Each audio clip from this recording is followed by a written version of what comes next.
இன்னைக்கு பப்படம் யூஸ் பண்ணி 2 நிமிஷத்துல டேஸ்டியான ஒரு ரெசிபி பண்ண போறேன். ரொம்பவே சிம்பிளா பண்ணிடலாம்.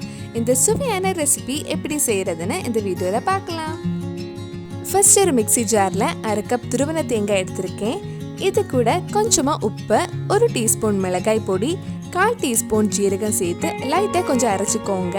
ரொம்ப அரைக்க வேண்டாம். மிக்ஸி ஜார் ஆன் பண்ணி 1 செகண்ட்ல ஆஃப் பண்ணிடுங்க.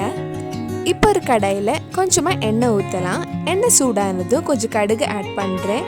கடுகு வெடிச்சதும் கொஞ்சம் கருவேப்பிலையும் போட்டுக்கோங்க. இப்போ இதில் நம்ம அரைச்சி தேங்காய் சேர்த்து நல்லா வறுத்தெடுக்கலாம். தேங்காய் கலர் எதுவும் சேஞ்ச் ஆக வேண்டாம். நல்லா மணல் மாதிரி வறுத்தெடுத்தால் போதும். கருகிடாமல் லோ டு மீடியம் ஃப்ளேம்லேயே வறுத்துக்கோங்க. நம்ம சேனலில் இதுக்கு முன்னாடி நிறைய டிஃப்ரெண்டான ரெசிபிஸ் பண்ணியிருக்கோம். அதோட வீடியோஸ் எல்லாம் கீழே டிஸ்கிரிப்ஷனில் கொடுத்துருக்கேன். மறக்காமல் அந்த வீடியோஸும் போய் பாருங்கள். இந்த மாதிரி நல்ல தேங்காயும் கருவேப்பிலையும் நல்லா கிறிஸ்பியாக வறுத்ததும் நம்ம பப்படம் பொடிச்சு இதில் போட்டு மிக்ஸ் பண்ண வேண்டியது தான். நான் இன்னைக்கு 10 பப்படம் எடுத்திருக்கேன். அது இந்த மாதிரி பொடிச்சு வச்சுக்கோங்க.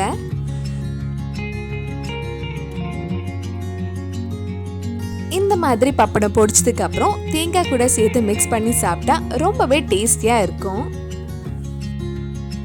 இது இந்த மாதிரி பாட்டிலில் ஸ்டோர் பண்ணி வச்சா 1 வாரம் வரைக்கும் கெட்டு போகாம நல்ல கிறிஸ்பியாவே இருக்கும்.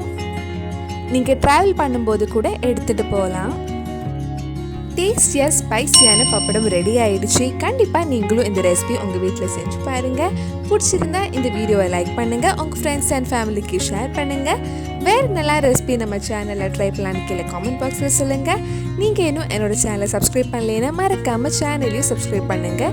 கூடவே அந்த பெல் ஐக்கனையும் ப்ரெஸ் பண்ணா நான் புது வீடியோ போட்ட உடனே உங்க ஃபோனுக்கு நோட்டிஃபிகேஷன் வந்துடும்.